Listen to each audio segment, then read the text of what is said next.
Waldaan ogeessota fayyaa Itoophiyaa dhaadannoo tola ooltummaan jijjiirama hawaasaaf jedhuun dhaabbilee qooda fudhattoota adda addaa waliin ta'uun kutaa magaalaa Kolfee Qaraaniyooti jiraattotaaf tajaajila yaala fayyaa bilisaa kennuu eegalaniiru.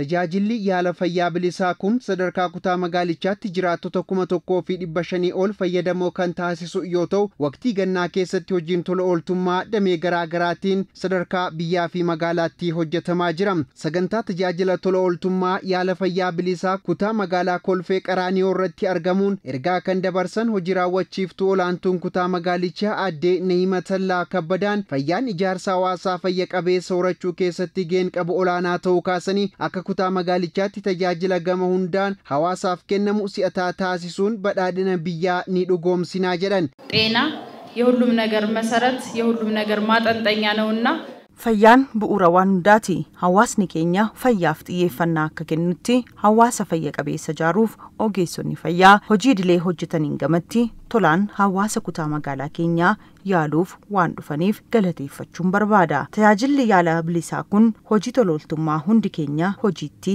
hiikuu qabnudha. Pirezidaantiin Waldaa Ogeessota Fayyaa Itoophiyaa Dr. Baharuu Bazzaabii fi ogeessonni fayyaa hojii tajaajila yaala fayyaa bilisaa irratti hirmaachaa jiran fayyaa hawaasaa irratti hojiin tola ooltummaan hojjetamu namummaan gamatti jijjiirama hawaasaa irratti faayidaa guddaa qabaachuu himan.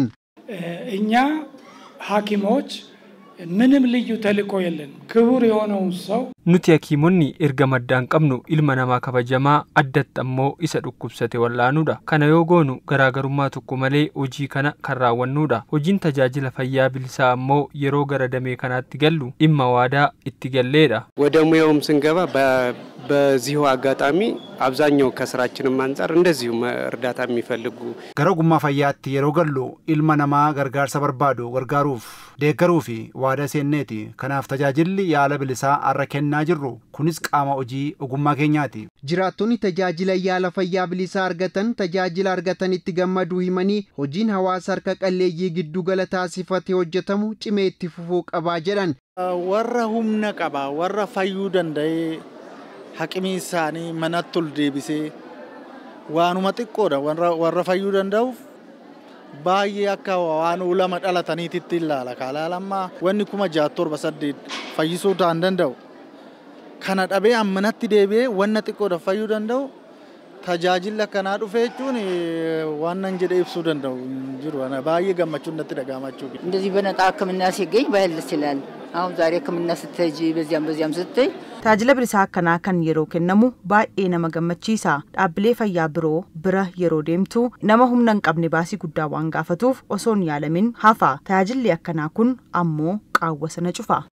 Komishinarri Komishinii Qindeessa Hirmaannaa Uummataa fi Tola Ooltummaa magaalaa Finfinnee obbo Yimar Kabbadaan hojiin tola ooltummaa dhiibbaa qaama tokko malee kaka'umsa mataa ofiitiin hojii hojjetamuudha jedhanii akka magaalaa Finfinneetti hojiin tola ooltummaa gannaa seektaraalee garaa garaatiin bal'inaan hojjetamaa jiraachuu himaniiru. Tajaajilli yaala fayyaa bilisaas isaan keessaa tokko ta'uu ibsaniiru.